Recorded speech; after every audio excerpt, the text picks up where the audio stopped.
A graça e a paz de nosso Senhor e Salvador Jesus Cristo.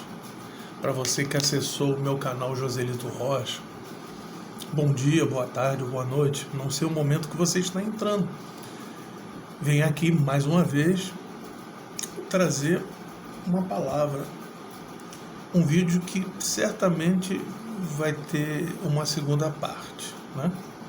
Agora de manhã eu fiz a live da Primeira Igreja Batista no Encantado e a palavra ministrada teve a sua primeira parte. Como os resumos que eu trago sempre aqui para o meu canal no YouTube é inspirado nessa palavra que eu trago de manhã, então certamente terá uma segunda parte desse vídeo aqui agora. Se você simpatiza, gosta dessa palavra que eu trago aqui sempre a cada vídeo, a cada gravação, se inscreva no meu canal, dê likes, compartilhe. Agradeço ao meu querido pastor Alexandre Luciano, que também tem canal no YouTube, por ajudar nessa divulgação. Que Deus o abençoe.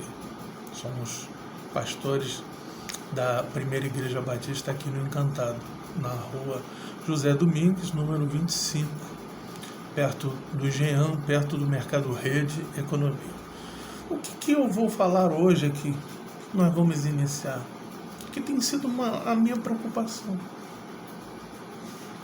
Desde que o Senhor Jesus veio à Terra e pregou o Evangelho, o nosso Deus encarnado homem, né? Evangelho de João, capítulo 1, verso 1 diz que no princípio era a palavra era Deus e a palavra estava com Deus, e a palavra se fez carne e habitou no meio de nós.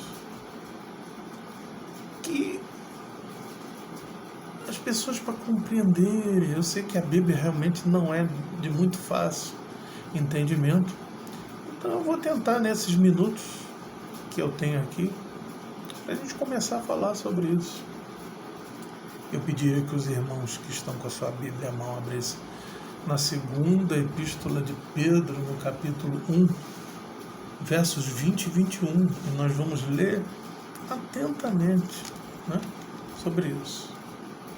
Temos aqui, segunda Pedro, capítulo 1, verso 20. Sabendo primeiramente isto, que nenhuma profecia, uma palavra da Escritura é de particular interpretação, porque a profecia nunca foi produzida por vontade de homem algum, mas homens santos de Deus falaram inspirados pelo Espírito Santo.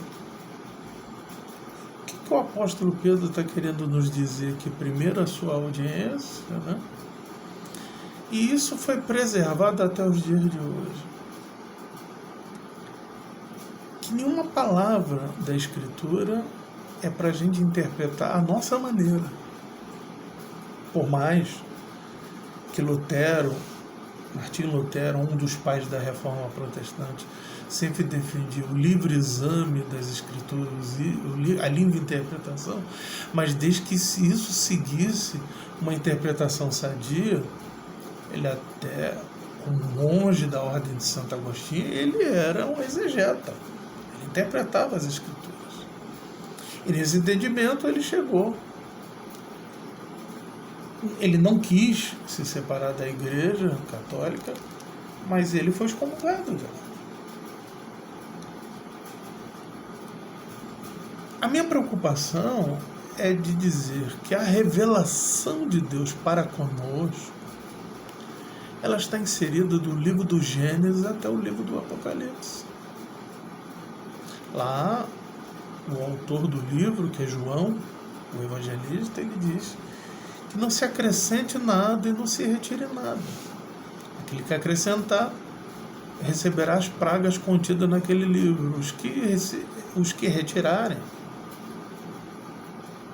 perderão a sua parte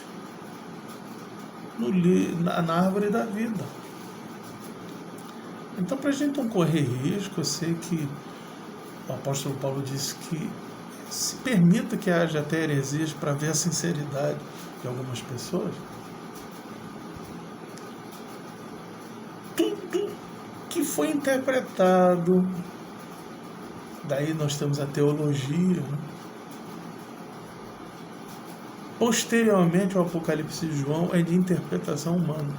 O significado da palavra interpretação, que é um substantivo feminino, é o ato ou efeito de interpretar, ou a execução com auxílio de um intérprete.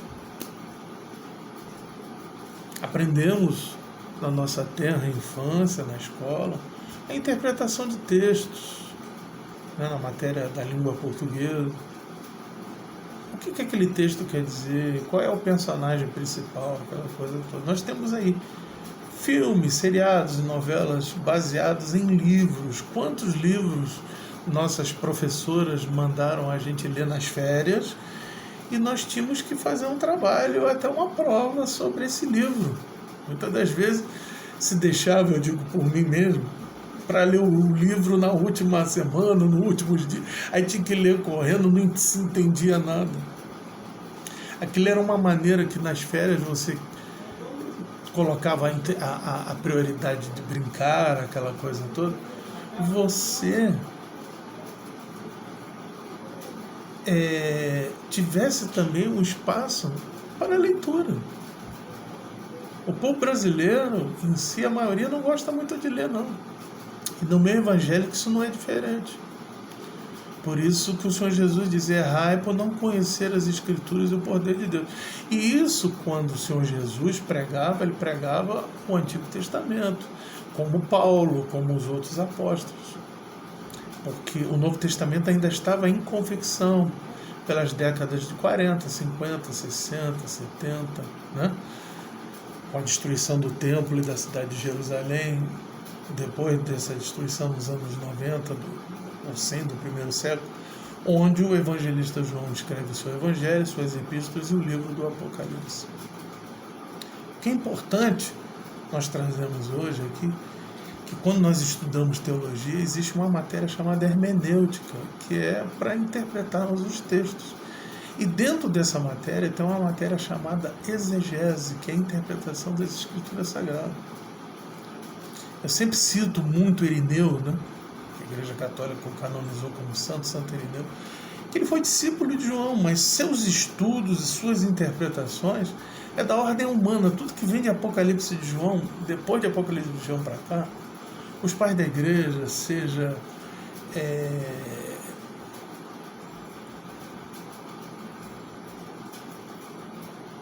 Tertuliano, que defendeu a tese da doutrina da Trindade, seja Agostinho de Hipona, ou Santo Agostinho, que é muito conhecido não só do meio católico, como também do meio protestante evangélico. É importante tanto a doutrina da salvação como a escatologia que nós vemos hoje. Tem muito dos relatos de Agostinho de Hipona, né? Então, o que acontece? Mas tudo isso é de ordem humana, por isso que existem as mais variadas denominações. A igreja primitiva, a igreja do primeiro século, a igreja patrística, que são nos séculos 2 e 3 até o 4, quando se tem um concílio de Nicéia em 325 e 326, né? Constantino, em 313, planta o Edito de Milão para acabar com a perseguição à igreja.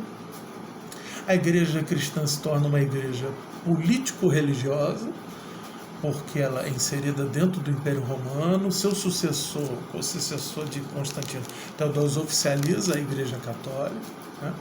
Mas depois disso, por questões de interpretações, por exemplo, tem a separação da Igreja Ortodoxa, a Igreja do Oriente, por contestar a liderança do Bispo de Roma, o dogma dele ser infalível, que é o Papa.